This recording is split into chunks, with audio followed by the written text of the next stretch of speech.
قرآن کہتا ہے ہن لباس لکم وانتم لباس لہن، عورتیں تمہارے لیے لباس ہیں اور تم ان کے لیے لباس۔ انسان لباس پہنتا ہے، کپڑا استعمال کرتا ہے، لباس میں بہت ساری چیزیں دیکھی جاتی ہیں، اس کا کلر بھی دیکھا جاتا ہے، رنگ دیکھا جاتا ہے، اس کی بناوٹ دیکھی جاتی ہے، اس کی ساخت دیکھی جاتی ہے، اس کا ڈیزائن دیکھا جاتا ہے، لیکن سب سے زیادہ اہم جو چیز دیکھی جاتی ہے نا لباس میں، وہ یہ دیکھی جاتی ہے کہ موسم کے لحاظ سے، موسم کے نشیب و فراز کے اعتبار سے، موسم کے اتار چڑھاؤ کے اعتبار سے ہمارے جسم کے موافق موضوع ہے یا نہیں۔ امیر المومنین اس اندھیرے میں رات کے اس ظلمت میں کہاں دیکھنے آ رہے ہیں، جلدی سے پانی ملا دو، تو بیٹی جواب دیتی ہے ماں کو کہ اماں امیر المومنین تو نہیں دیکھ رہے ہیں لیکن امیر المومنین کا رب تو دیکھ رہا ہے۔ عمر ابن خطاب کے کانوں میں یہ بات آئی، آواز سنی، اس گھر پر اندھیرے میں نشان لگا دیا، چلے گئے۔ صبح پھر اس کے بعد جب دن طلوع ہوا تو اس گھر میں نکاح کا پیغام بھیجا اپنے بیٹے عاصم کے لیے۔ گھر کیسا ہے؟ کوئی مالدار گھرانہ نہیں ہے، غریب گھرانہ ہے، دودھ بیچنے پر گزارا ہو رہا ہے ان کا، اور دودھ بھی کم ہے، پانی ملانے کی کوشش کی جا رہی ہے۔ اتنا غریب گھرانہ، نہ صورت دیکھی، نہ حسن و جمال دیکھا، نہ مالداری دیکھی، نہ حسب نسب دیکھا، بس تقوی دیکھا، ایمان دیکھا، خوف خدا دیکھا، خدا ترسی دیکھی کہ اس بچی کے دل میں اللہ کا ڈر ہے، دینداری ہے، پرہیزگاری ہے، میں اپنے بیٹے کی نسبت اس بچی سے کر دوں، اپنے بیٹے کا رشتہ حضرت سعید بن مسیب رحمۃ اللہ علیہ ایک بڑے عالم گزرے، تابعی ہیں، جنہوں نے صحابہ کو دیکھا وہ تابعی ہیں، علم کے اعتبار سے بڑے عالم تھے اپنے زمانے کے، تقوی، خدا ترسی، بزرگی کے اعتبار سے صف اول کے انسان، سب پر فائق۔ ان کی ایک بیٹی تھی بہت خوبصورت، بہت حسین و جمیل، بہت بااخلاق، بہت تعلیم یافتہ، ہر اعتبار سے اس بچی کی خوبصورتی کے، علم کے، تہذیب کے، اخلاق کے جس گوشے سے دیکھیں اس کے چرچے تھے۔ بادشاہ وقت عبد الملک نے اپنے بیٹے، اپنے ولی عہد، جو بچہ باپ کے مرنے کے بعد شہزادہ بننے والا تھا اور باپ کی کرسی پہ آنے والا تھا اور پاورفل آدمی بننے والا تھا، اس کے لیے رشتہ مانگا سعید ابن مسیب سے۔ ہمارے پاس ایسا رشتہ آتا فوراً سے پیشتر جلدی سے چپکے سے طے کر دو، کہیں ایسا نہ ہو بعد میں رشتہ خراب ہو جائے، کچھ اور ذہن میں نہ آ جائے۔ سعید بن مسیب نے انکار کر دیا کہ میں تمہارے بیٹے سے، ولی عہد سے، شہزادے سے اپنی بیٹی کو منسوب نہیں کر سکتا۔ پریشر ڈالا بادشاہ نے، سزائیں دی، تکلیف دی، تکلیف اس لیے دی جا رہی کہ بیٹی کا نکاح ہمارے ولی عہد سے کر دو، لیکن وہ کسی طرح تیار نہیں ہوئے۔ اسی دوران ایک واقعہ پیش آ گیا،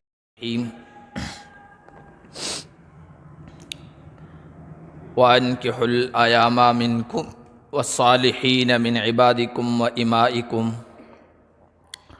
إِنْ يَكُونُوا فُقَرَاءَ يُغْنِهِمُ اللَّهُ مِنْ فَضْلِهِ۔ وقال النبی صلی اللہ علیہ وسلم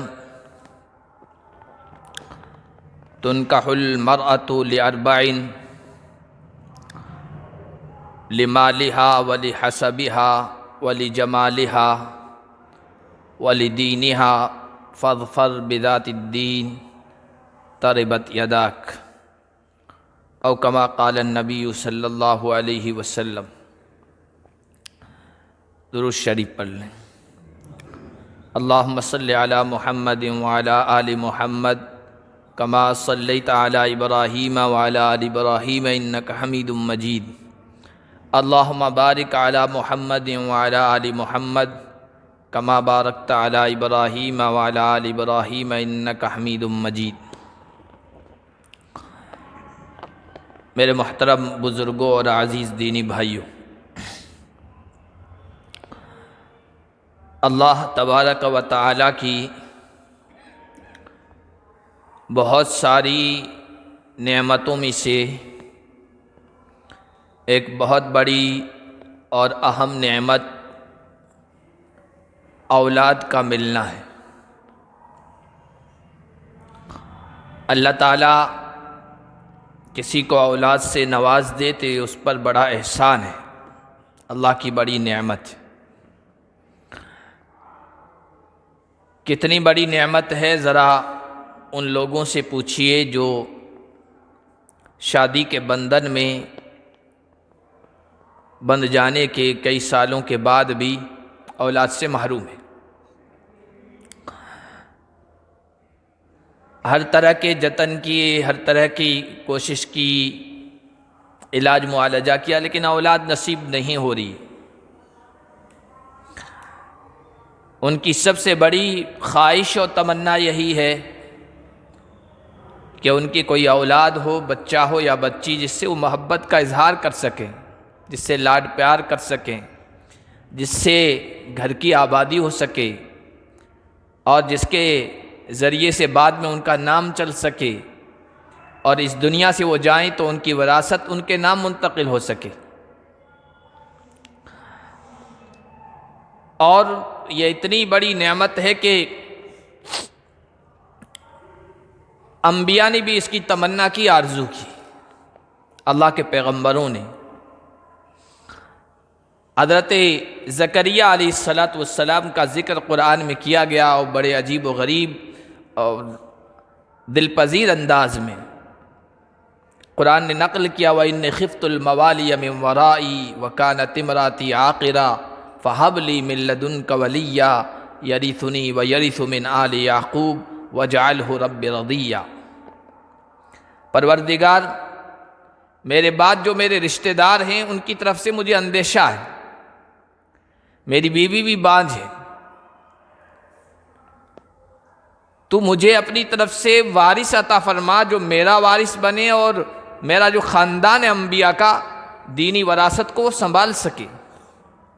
اے پروردگار، اولاد دے تو ایسی رضیہ جو پسندیدہ ہو، والدین کی بھی پسندیدہ ہو، تجھے بھی پسند ہو، ایسی اولاد دینا۔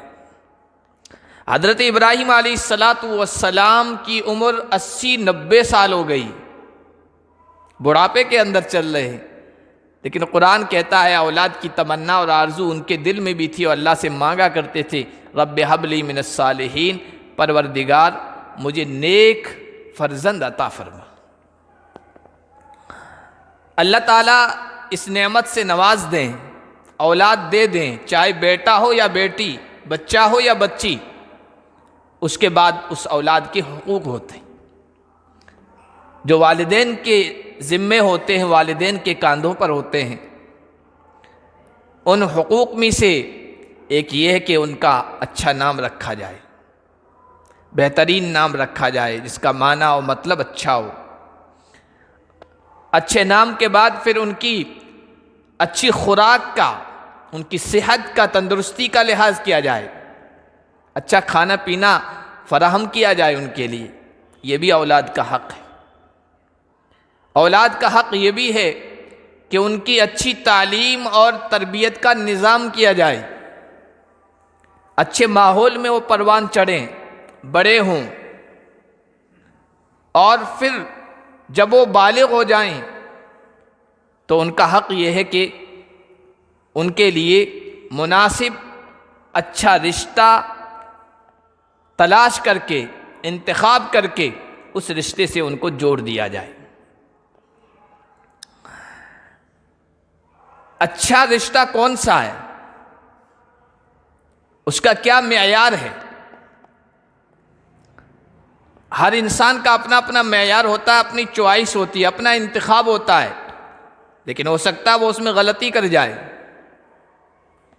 دین نے معیار بھی بتایا ہے، شریعت نے معیار بتایا ہے، انتخاب کی اور چناؤ کی وجہ بھی بتائی ہے، اور یہ بھی بتایا ہے کہ کس کس معیار کو سامنے رکھ کر لوگ جوڑے کا انتخاب کرتے ہیں، شادی کرتے ہیں اور نکاح کا انتظام کرتے ہیں۔ سب سے اہم مسئلہ ہوتا ہے جوڑے کا انتخاب، اس لیے کہ انسان کے جتنے بھی تعلقات ہیں اس کے سارے تعلقات اسے عزیز ہوتے ہیں، محبوب ہوتے ہیں، ان سے ایک لگاؤ ہوتا ہے، تعلق ہوتا ہے، لیکن ان تعلقات میں کبھی کبھی دوری بھی ہو جاتی ہے، انسان دور رہ کر سب کچھ کر لیتا ہے۔ ماں باپ اور بیٹوں کے درمیان تعلقات اس سے بڑھ کر اور کیا ہوں گے، لیکن ایسا ہوتا ہے بچے جب چھوٹے ہیں ماں باپ سے زیادہ لگاؤ ہوتا ہے، کچھ بڑے ہو گئے تھوڑا اور کم ہو جاتا ہے، زیادہ بڑے ہو گئے تو پھر اپنے کام دھندوں میں مست ہو جاتے ہیں۔ محبت والدین کی تو رہتی ہے، تعلق رہتا ہے، لیکن وہ اپنے کام دھندوں میں مست ہو جاتے ہیں، دور چلے جاتے ہیں، ملک سے باہر بھی چلے جاتے ہیں، اور والدین بھی کوئی زیادہ فرق محسوس نہیں کرتے۔ لیکن میاں بیوی کا جو تعلق ہے، شوہر اور بیوی کا، یہ ہمہ وقتی ہے، یہ ہمیشہ کے لیے ہے۔ یہ ایسا تعلق ہے، ایسا رشتہ ہے کہ شادی ہو یا غمی، خوشی و مسرت کے شادیانے بج رہے ہو یا غم کے تازیانے، ہر وقت یہ تعلق رہتا ہے اور قریب رہتا ہے۔ اسی لیے قرآن نے کیا لفظ اس کے لیے استعمال کیا، آپ دیکھیے، ہن لباس لکم وانتم لباس لہن۔ میاں بیوی کی زندگی کے لیے، شوہر اور بیوی کا جو تعلق ہے اس کے لیے اس سے بہتر الفاظ، اس سے بہتر کلمات، اس سے بہتر تعبیر، اچھوتی تعبیر کوئی اور نہیں ہو سکتی ہے۔ قرآن کہتا ہے ہن لباس لکم وانتم لباس لہن، عورتیں تمہارے لیے لباس ہیں اور تم ان کے لیے لباس۔ انسان لباس پہنتا ہے، کپڑا استعمال کرتا ہے، لباس میں بہت ساری چیزیں دیکھی جاتی ہیں، اس کا کلر بھی دیکھا جاتا ہے، رنگ دیکھا جاتا ہے، اس کی بناوٹ دیکھی جاتی ہے، اس کی ساخت دیکھی جاتی ہے، اس کا ڈیزائن دیکھا جاتا ہے، لیکن سب سے زیادہ اہم جو چیز دیکھی جاتی ہے نا لباس میں، وہ یہ دیکھی جاتی ہے کہ موسم کے لحاظ سے، موسم کے نشیب و فراز کے اعتبار سے، موسم کے اتار چڑھاؤ کے اعتبار سے ہمارے جسم کے موافق موضوع ہے یا نہیں، لائق ہے یا نہیں۔ اس لیے آپ دیکھیے گرمی کے موسم میں آپ کون سا لباس پسند کرتے ہیں، چناؤ کرتے ہیں کہ بھائی کاٹن کا ہونا چاہیے، ململ کا ہو تو بہت اچھا، گرمی کے لحاظ سے وہ زیادہ سوٹ کرتا ہے، زیادہ موزوں ہے اور زیادہ اچھا ہے، اس میں آرام ملے گا۔ اس میں اگر کلر کا بھی فرق ہو جائے گا ٹھیک ہے کوئی بات نہیں، لیکن گرمی کے لحاظ سے یہ کپڑا بہتر ہے۔ سردی کا دیکھیں تو اونی کپڑے پسند کرتے ہیں جو جسم کو گرمی فراہم کر سکیں، سردی سے بچا سکیں، جو اس کام میں پورا اترتا ہے، اس فائدے میں ویسا کپڑا پہنتے ہیں۔ اس میں اگر کلر میں، ڈیزائن میں اور کچھ فرق آ جائے تو بھی چل جاتا، برداشت کر لیتے ہیں، لیکن سردی سے بچنا چاہیے۔ یہی معاملہ برسات کا ہے، برساتی پہنتے ہیں پانی سے جسم اور کپڑے محفوظ رہ سکیں، ایسی برساتی ہونا چاہیے۔ اگر کلر میں کچھ کمی بیشی ہے تو برداشت۔ شریعت نے شادی کے مسئلے میں بھی، چونکہ قرآن کہتا ہے وہ تمہارے لیے جوڑے ہیں تم ان کے لیے جوڑے ہو، تو یہاں بھی یہی معیار، کلر میں اگر کچھ کمی بیشی ہے برداشت کر لو، بناوٹ میں کچھ کمی بیشی ہے برداشت کر لو، دوسری کوئی کمی بیشی ہے برداشت کر لو، لیکن زندگی کے نشیب و فراز میں، اتار چڑھاؤ میں وہ تمہارے کام آ سکے، ایسا جوڑا منتخب کرو۔ اور اس معیار کو سامنے رکھو۔ نبی علیہ الصلوۃ والسلام نے ارشاد فرمایا تنکح المرأۃ لأربع، لمالها ولحسبها ولجمالها ولدینها۔ عام طور پر جو رشتے کیے جاتے ہیں، جوڑا منتخب کیا جاتا ہے، تو دنیا میں 4 معیار سامنے رکھے جاتے ہیں، پہلے بھی رکھے جاتے تھے، آج بھی رکھے جاتے اور آئندہ بھی یہی چلے گا، اس کے علاوہ کوئی معیار ہی نہیں۔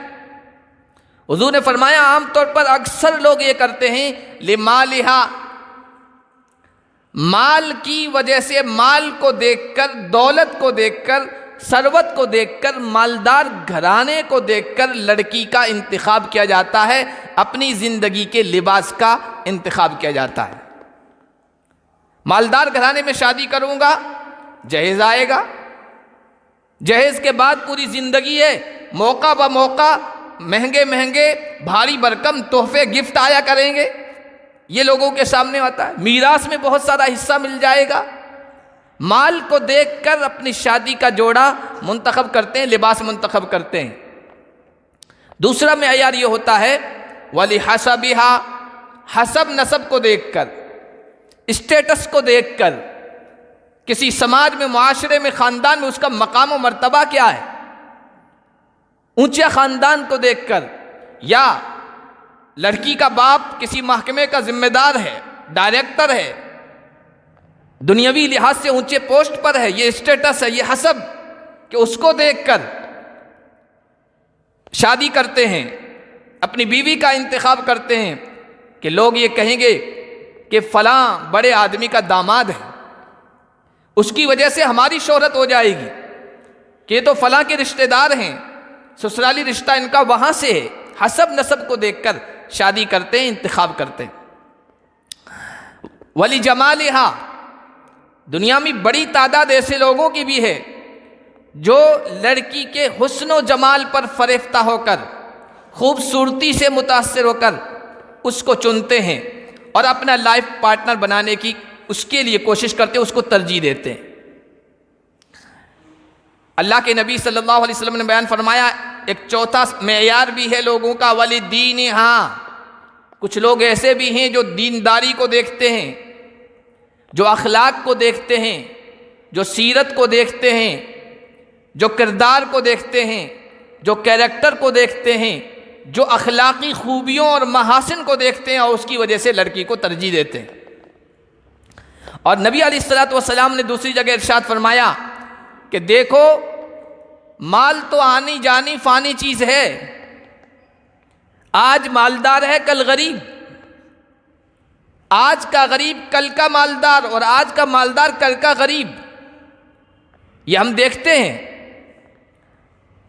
اوپر والے نیچے آ جاتے ہیں، نیچے والے اوپر اٹھ جاتے ہیں۔ جو سونے اور چاندی کے چمچ میں کھاتا تھا وہ پائی پائی کا محتاج ہو جاتا ہے، جو پائی پائی کا محتاج تھا اللہ انہیں نواز دیتا ہے۔ حسن و جمال بھی فانی چیز ہے، خوبصورتی بھی آنی جانی چیز ہے۔ یہ جوانی ہے جب تک خوبصورتی ہے، اور جیسی جوانی ڈھلنی شروع ہوئی پورے چہرے پر جھریاں پڑ جاتی ہے، کوئی پہچان نہیں پاتا ہے۔ بعض مرتبہ کوئی حادثہ پیش آ جاتا ہے جس کی وجہ سے چہرہ بگڑ جاتا ہے، بعض مرتبہ کوئی اسکن چمڑی کی بیماری کوئی لاحق ہو گئی، پورا جسم خراب ہو گیا۔ حسن بھی فانی ہے، ختم ہونے والی چیز ہے۔ حسب نسب اسٹیٹس، آج کوئی عہدے پر ہے، عہدہ چلا جاتا ہے، ختم۔ مالدار ہے، مالداری ختم۔ تو ان چیزوں کی وجہ سے، ان چیزوں کو معیار بنا کر آپ رشتہ کریں گے تو چونکہ اٹریکشن، دلچسپی ان چیزوں کی وجہ سے تھی، جیسے یہ چیزیں ختم، رشتے میں کھٹاس پیدا ہونی شروع ہو جاتی، رشتوں میں خلل پڑنا شروع ہو جاتا ہے، وہ پہلے والا تعلق باقی نہیں رہتا ہے۔ لیکن نبی علیہ الصلوۃ والسلام نے ارشاد فرمایا فَاظْفَرْ بِذَاتِ الدِّينِ تَرِبَتْ يَدَاكَ، دیندار عورت کو، دیندار لڑکی کو، باکردار، باسیرت، بااخلاق لڑکی کو ترجیح دو اپنی زندگی کے لباس کے لیے اور اپنی زندگی کی شریک حیات کے لیے، تو پھر خوشگوار زندگی بسر ہوگی، کامیاب ہو جاؤ گی، دنیا میں بھی کامیاب، آخرت میں بھی کامیاب۔ یہ لڑکے والوں کو بتایا کہ کیا معیار سامنے رکھنا ہے جب لڑکی ڈھونڈنے جاؤ، اور لڑکی والوں کو بھی بتایا کہ جب داماد ڈھونڈنے جاؤ، لڑکا ڈھونڈنے جاؤ اور لڑکی کے لیے رشتہ تلاش کر رہے ہو تو سامنے کیا رکھنا ہے۔ حضور علیہ الصلوۃ والسلام نے ارشاد فرمایا اذا خطب الیکم من ترضون دینہ وخلقہ فزوجوہ، بعض روایت میں فانکحوہ ہے، والا تفعلوہ تکن فتنۃ فی الارض وفساد عریض۔ اگر اپنی لڑکی کے لیے رشتہ ڈھونڈ رہے ہو اور داماد تلاش کر رہے ہو تو دیکھو جب کوئی ایسا شخص جس کی دینداری پر تمہیں اطمینان ہے، جس کے اخلاق پر تمہیں اطمینان ہے، جس کی سیرت اچھی ہے، جس کے اندر اخلاق ہیں، جس کا کیریکٹر بہتر ہے، ایسا آدمی، ایسا لڑکا جب تم سے تمہاری بیٹی کا، تمہاری بہن کا، تمہاری کسی رشتہ دار کا ہاتھ مانگے، اس سے نسبت مانگے اور اس سے منگنی کرنا چاہے تو فوراً اس سے نکاح کروا دو۔ اگر ایسا نہیں کرو گے تو یہ ہوگا کہ اونچے سے اونچا معیار کرنے کی تلاش میں، اونچے سے اونچے معیار تلاش کرنے کی تلاش میں کہ ہمیں بہو اچھی سے اچھی ملے، خوبصورت سے خوبصورت ترین ملے، مالدار سے مالدار ترین ملے، اور داماد بھی ملے وہ ہر اعتبار سے اچھا ملے، معیار کی تلاش میں بے شمار بچے بھی ایسے رہ جائیں گے، لڑکے بھی ایسے ہی رہ جائیں گے، لڑکیاں بھی ایسے ہی رہ جائیں گی، اور پھر بے راہ روی عام ہو جائے گی، زناکاری عام ہو جائے گی، فساد عام ہو جائے گا، فحاشی عام ہو جائے گی۔ ایسا نہیں کرو گے تو زمین میں فتنہ پھیلے گا اور بہت بڑا فساد اور بگاڑ پھیلے گا۔ تو نبی علیہ الصلوۃ والسلام نے نکاح میں، شادی میں معیار بتایا ہے، وہ معیار ہے دینداری۔ اگر دیندار بہو گھر میں آئے گی تو گھر کا ماحول دیندار رہے گا، نماز روزوں والا رہے گا، قرآن کی تلاوت والا رہے گا، سیرت و کردار اور اخلاق والا رہے گا، آپس کے رشتوں کی محبت کا مٹھاس والا رہے گا۔ اس گھر میں پھر گانے بجانے کی آوازیں نہیں ہوگی، قرآن کی تلاوت کی آوازیں ہوگی۔ اس گھر میں پھر لڑائی جھگڑے کی آوازیں بلند نہیں ہوگی، محبت کے زمزمے گونجیں گے۔ اور اگر داماد بھی اچھا تلاش کیا ہے، دینداری کو دیکھ کر، اخلاق کو دیکھ کر، سیرت کو دیکھ کر، ایسا داماد جب بھی گھر میں آئے گا تو گھر کے اندر دینداری کا ماحول پیدا ہوگا۔ جب بھی کوئی مشورہ دے گا، خیر کا مشورہ دے گا، بھلائی کا مشورہ دے گا، اچھائی کا مشورہ دے گا، ایسی بہو اور ایسا داماد جب بھی کوئی معاملہ طے کریں گے، دینی خطوط، دینی لائن اور دین کی روشنی کو سامنے رکھ کر آپ کو مشورہ دیں گے اور طے کریں گے۔ اور جہاں کہیں بھی دینداری آ گئی، چاہے داماد میں آئے چاہے بہو میں آئے، تو پھر پورا گھر جنت نما بن جائے گا، جنت کا منظر پیش کرے گا۔ حضرت عمر بن خطاب رضی اللہ تعالی عنہ جلیل القدر صحابی ہیں، خلیفہ دوم ہیں، نبی پاک صلی اللہ علیہ وسلم کے معتمد آدمی ہیں، بڑی عزت اللہ نے عطا فرمائی، بڑا مقام عطا فرمایا۔ گھر میں ایک سے ایک رشتے بیٹوں کے لیے آ سکتے تھے، لیکن آپ ذرا ان کی سیرت اٹھا کر دیکھیے، رات میں گشت کیا کرتے تھے، چکر لگایا کرتے تھے، لوگوں کے حالات معلوم کر سکیں، لوگ کس طرح زندگی بسر کر رہے ہیں وہ معلوم ہو سکے۔ ایک مرتبہ گشت کر رہے ہیں، گھوم رہے ہیں، ایک گھر کے پاس سے گزرے، گھر کے اندر سے کچھ آواز آ رہی تھی، کان لگایا کہ کیا آواز آ رہی ہے؟ آواز یہ تھی کہ ماں اور بیٹی آپس میں گفتگو کر رہی ہے، ماں اور بیٹی آپس میں گفتگو کر رہی ہے۔ ماں کہہ رہی ہے بیٹی جلدی کرو، اندھیرا ختم ہو رہا ہے، روشنی ہو رہی ہے، اور اس دودھ کے اندر پانی ملا دو، دودھ کو زیادہ کر دو، مقدار بڑھا دو۔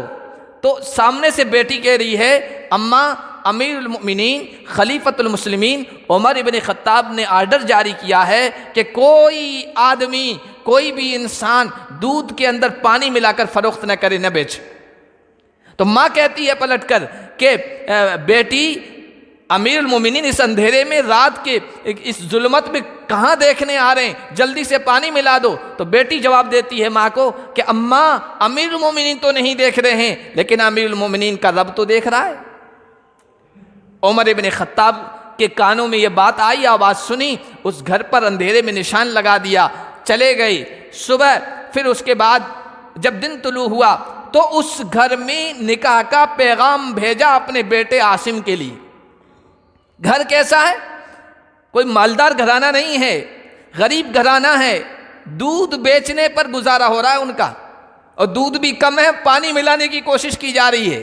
اتنا غریب گھرانہ، نہ صورت دیکھی، نہ حسن و جمال دیکھا، نہ مالداری دیکھی، نہ حسب نسب دیکھا، بس تقویٰ دیکھا، ایمان دیکھا، خوف خدا دیکھا، خدا ترسی دیکھی کہ اس بچی کے دل میں اللہ کا ڈر ہے، دینداری ہے، پرہیزگاری ہے، میں اپنے بیٹے کی نسبت اس بچی سے کر دوں، اپنے بیٹے کا رشتہ اس بچی سے کر دوں۔ پیغام بھیجا گیا، پیغام قبول ہوا۔ پھر اسی رشتے میں، اسی بچی کے رشتے میں آگے چل کر ایک ایسا آدمی پیدا ہوا جس نے پوری دنیا میں نام روشن کیا، جسے عمر بن عبدالعزیز عمر ثانی کہا جاتا ہے۔ بنو امیہ میں ظالم بادشاہ گزرے ہیں، عمرا گزرے جنہوں نے بڑا ظلم کیا. حضرت حسین کا جو مقابلہ ہوا تھا وہ بنی امیہ کے لوگوں سے ہوا تھا کربلا کے میدان میں. ظالم لوگ تھے، لیکن ان کے درمیان عمر ابن خطاب نے ان کی جو رشتہ کیا، اس رشتے سے اس بچی سے آگے چل کر عمر بن عبدالعزیز پیدا ہوئے، جنہوں نے پوری حکومت کا طرز و نظام بدل دیا. عدل، انصاف، تمام سے مساویانہ اور برابرانہ سلوک تمام لوگوں سے وہ نظام قائم کیا، اور آج بھی ان کا نام لیا جاتا ہے. آئیڈیل حکومت اگر بطور مثال پیش کی جاتی ہے یا تو عمر بن عبدالعزیز کی یا ان سے پہلے حضرت عمر بن خطاب کی. اس رشتے سے اتنا بہترین آگے انسان وجود میں آیا. تو دینداری کو دیکھ کر یہ ترجیح دی گئی، اور اس طرح دینداری کو دیکھ کر، اخلاق کو دیکھ کر جب ترجیح دی جاتی ہے تو زندگی خوشگوار گزرتی ہے، اچھی گزرتی ہے. حضرت سعید ابن مسیب رحمۃ اللہ علیہ ایک بڑے عالم گزرے، تابعی ہیں، جنہوں نے صحابہ کو دیکھا وہ تابعی ہیں. علم کے اعتبار سے بڑے عالم تھے اپنے زمانے کے، تقوی، خدا ترسی، بزرگی کے اعتبار سے صف اول کے انسان، سب پر فائق. ان کی ایک بیٹی تھی بہت خوبصورت، بہت حسین و جمیل، بہت بااخلاق، بہت تعلیم یافتہ. ہر اعتبار سے اس بچی کی خوبصورتی کے، علم کے، تہذیب کے، اخلاق کے جس گوشے سے دیکھیں اس کے چرچے تھے. بادشاہ وقت عبد الملک نے اپنے بیٹے، اپنے ولی عہد، جو بچہ باپ کے مرنے کے بعد شہزادہ بننے والا تھا اور باپ کی کرسی پہ آنے والا تھا اور پاورفل آدمی بننے والا تھا، اس کے لیے رشتہ مانگا سعید ابن مسیب سے. ہمارے پاس ایسا رشتہ آتا فوراً سے پیشتر جلدی سے چپکے سے طے کر دو، کہیں ایسا نہ ہو بعد میں رشتہ خراب ہو جائے، کچھ اور ذہن میں نہ آ جائے. سعید بن مسیب نے انکار کر دیا کہ میں تمہارے بیٹے سے، ولی عہد سے، شہزادے سے اپنی بیٹی کو منسوب نہیں کر سکتا. پریشر ڈالا بادشاہ نے، سزائیں دی، تکلیف دی. تکلیف اس لیے دی جا رہی کہ بیٹی کا نکاح ہمارے ولی عہد سے کر دو، لیکن وہ کسی طرح تیار نہیں ہوئے. اسی دوران ایک واقعہ پیش آ گیا. سعید ابن مسیب پڑھایا کرتے تھے، ان کے درس میں بچے آتے تھے، لوگ آتے تھے پڑھنے کے لیے. ایک شاگرد تھے بہت لائق، فائق، بہت ہوشیار، بہت ذہین، ہمیشہ درس کے سبق کے پابند. وہ کچھ دنوں کے لیے سبق میں نہیں آئی اور ایک دن آ گئے. پوچھا غیر حاضری کا سبب کیا تھا، وجہ کیا تھی؟ تو غیر حاضری کی وجہ انہوں نے بتائی کہ اصل میں شادی شدہ ہوں، میری بیوی کا انتقال ہو گیا تھا، میں وہاں مصروف ہو گیا، اس وجہ سے درس میں، سبق میں نہیں آ سکا. حضرت سعید ابن مسیب نے کہا کہ ہمیں بھی بتاتے، ہم تجہیز تکفین میں شریک ہو جاتے، ثواب پاتے. پھر کہا کہ درس پورا ہو گیا. درس ہونے کے بعد وہ جانے لگے. ابو وداع ان کا نام تھا. بلایا ادھر، کہا کہ شادی کے لیے کیا فکر کی ہے، کیا سوچا، کیا انتظام کیا ہے؟ کہا کہ میں غریب آدمی ہوں، محتاج آدمی ہوں، 4 پیسے بھی نہیں ہے، مجھ سے کون شادی کروائے گا؟ کہا کہ اگر تم کرنا چاہو، کہا اگر کوئی کرے تو تیار ہوں. وہیں بٹھایا لوگوں کو، خود خطبہ پڑھا باپ نے، اور اپنی اس بیٹی کا جس کا ہاتھ ولی عہد کے لیے، شہزادے کے لیے مانگا جا رہا تھا، جس آدمی کے پاس مہر کے پیسے نہیں ہیں، جس کے آدمی کے پاس کچھ بھی نہیں ہے، خود اقرار کر رہا ہے، وہیں نکاح پڑھا دیا. کیونکہ دینداری دیکھی تھی، اخلاق دیکھا. وہ کہتے ہیں کہ اس کے بعد میں اپنا گھر چلا گیا. شام کو دیکھا حضرت سعید بن مسیب نے اپنے گھر پر 2 رکعت نماز پڑھی، اپنی بیٹی کو بھی کہا 2 رکعت نماز پڑھو. پھر اس کا ہاتھ پکڑا اور لے کر اپنے داماد کے گھر میں آ کر دروازہ کھٹکھٹایا. ابو وداع کہتے ہیں میں نے پوچھا کون؟ باہر سے آواز آئی سعید ہوں. تو کہا کہ جتنے بھی سعید نام کے لوگ تھے میرے ذہن و دماغ میں تھے، سب کے بارے میں سوچا وہ ہو سکتا ہے، وہ ہو سکتا ہے. سعید ابن مسیب کی طرف میرا ذہن نہیں گیا، اس لیے کہ اتنے بڑے بزرگ تھے کہ کبھی اپنے گھر اور اپنی مسجد کے علاوہ، نماز گاہ کے علاوہ ان کو کہیں نہیں دیکھا گیا. 50 سال تک اس طرح نماز پڑھی ہے، کسی انسان کی گدی نہیں دیکھی نماز میں، یعنی صف اول کے پابند تھے، کسی انسان کی گردن نہیں دیکھی. تو میں سوچ بھی نہیں سکتا تھا وہ آ سکتے ہیں، وہ تو گھر اور مسجد بس ان کا راستہ وہی ہے. میں باہر نکلا کیا دیکھتا ہوں کہ سعید بن مسیب اپنے بچی کا ہاتھ پکڑے ہوئے. کہا آپ نے یہ کیا کیا؟ مجھے کہہ دیتے میں گھر آ جاتا. کہا کہ میں نے تمہارا نکاح پڑھا دیا، پھر میرے دل میں آیا کہ ان کی شادی ہو گئی ہے، جوڑا میسر آ گیا ہے، اب یہ تنہائی کی زندگی بسر کر، رات تنہا بسر کر یہ مناسب نہیں ہے، تو میں اپنی بچی کو لے کے آ گیا ہوں. میں مارے خوشی سے جھوم اٹھا، گھر کی چھت پر چڑھا، اڑوسیوں پڑوسیوں کو بتایا کہ بھائی میرا نکاح ہو گیا ہے۔ والدہ زندہ تھی میری، والدہ نے کہا اس کے قریب مت جانا، میں دلہن کو سجاؤں گی 3 دن کہ میں اس کو سجاؤں گی۔ سجانے کے بعد کہتے ہیں میری والدہ نے کہا کہ اب تمہاری دلہن سج گئی ہے، اب تم اس سے مل لو۔ میں جب اس کے قریب گیا اور پردہ ہٹایا اور اس کے چہرے کو دیکھا، قسم بخدا دنیا کی خوبصورت ترین عورتوں میں سے تھی۔ اس سے بات چیت کی تو وہ کتاب اللہ کی حافظ، سنت رسول اللہ کی عالم، اور شوہر کے حقوق کو سب سے زیادہ جانچنے والی، پرکھنے والی اور اس کا لحاظ رکھنے والی تھی۔ ایسی لڑکی، اور رشتہ آ رہا ہے بڑے سے بڑے کا، لیکن ٹھکرا دیا، کہا کہ نہیں میں دینداری کو ترجیح دوں گا۔ پھر اس طرح جو زندگی بسر ہوتی ہے وہ خوشگوار زندگی بسر ہوتی ہے۔ آج ہم نے اپنے اعتبار سے معیار طے کر رکھے ہیں۔ حضور علیہ السلام نے بیان فرمایا، معجم طبرانی کی روایت ہے، اور روایت کچھ ضعیف ہے یعنی کمزور ہے، لیکن اس میں بات جو بتائی گئی ہے وہ بالکل پرفیکٹ ہے، تجربے کی۔ حضور نے فرمایا من تزوج لامرأۃ، جو کسی عورت سے شادی اس لیے کرے گا لمالہا کہ اس کا مال مل جائے گا، جہیز میں، گفٹ میں، وراثت میں، مقصد یہ ہے، تو لم یزد اللہ الا فقرا، اللہ اس کے فقر و فقر میں اضافہ فرمائے گا۔ جو آدمی کسی عورت سے لحسن حال، اس کے حسن و جمال کی وجہ سے شادی کرے گا، اللہ تبارک و تعالی اس کی زندگی کو خوشگوار نہیں بنائے گا۔ جو آدمی کسی عورت سے حسب نسب اسٹیٹس کی وجہ سے کہ بڑے خاندان کی اس لیے شادی کرے گا، اس کے اخلاق دینداری کو نہیں دیکھا، لم یزدہ اللہ الا دنا، اللہ اس کے ذلت میں اور اضافہ فرما دے گا۔ اور فرمایا من تزوج لامرأۃ، جو کسی عورت سے صرف یہ مقصد سامنے رکھ کر شادی کرے گا کہ وہ اپنی شرمگاہ کی اس کے ذریعے سے حفاظت کرے گا، زنا سے بچے گا، اپنے رشتہ داروں کے ساتھ صلہ رحمی کرے گا اور اپنی نگاہوں کی حفاظت کرے گا، حضور نے فرمایا اس لڑکی کے لیے اس لڑکے میں اللہ برکت کے فیصلے فرمائیں گے، اور اس لڑکے کے لیے اس لڑکی میں اللہ برکت کے فیصلے فرمائیں گے۔ ایسا نکاح، ایسا جوڑا بابرکت ہوگا، خوشگوار زندگی کا سبب بنے گا۔ اللہ پاک ان شریعت کے معیاروں کو، دین کے معیاروں کو، رسول کریم صلی اللہ علیہ وسلم کے بتائے ہوئے معیاروں کے مطابق ہمیں اپنے بچوں اور بچیوں کے لیے رشتہ طے کرنے کی توفیق عطا فرمائے۔ سبحان اللہ۔